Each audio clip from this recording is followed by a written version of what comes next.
If you thought that the freight rates for a VLCC, very large crude carrier, were going to ease up, watch out. The market is saying the opposite. And there's an uncomfortable reason. Behind it, there just aren't enough clean ships available. Today, we're seeing freight levels that feel like a scarcity mode. In recent weeks, shipping crude on a VLCC has hovered around $130,000 per day. Why? Strong demand from OPEC Plus and its allies. But above all, because the actual supply of available ships is shrinking. The bottleneck isn't the oil, it's the ships. The West is sanctioning ships that transport crude from Russia, Iran, and Venezuela, and that removes vessels from the market that can be contracted by traders, media, and charterers who need compliance. At the same time, the conflict and rerouting through the Red Sea are making trips longer. More days per trip means fewer ships available. Still, rates are going up. Another factor is aging and bedding.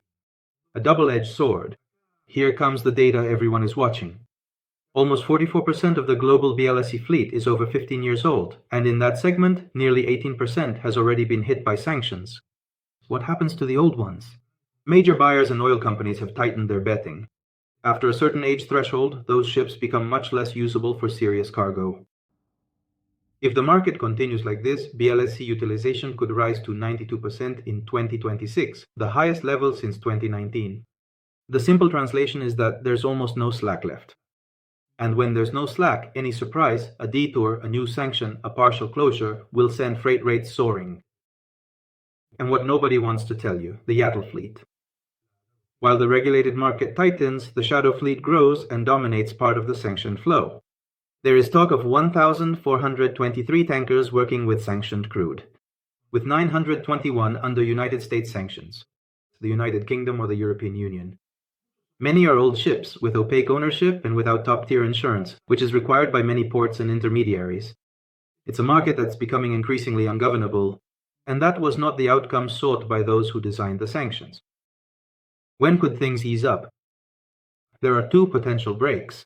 One is more vessel deliveries towards the end of 2026.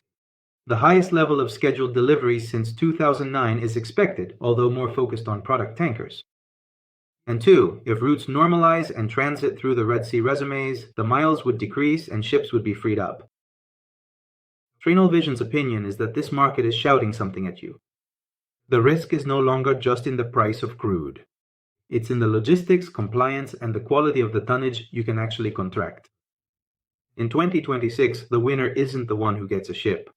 It's the one who gets a ship that can actually be contracted. Insurable and defensible.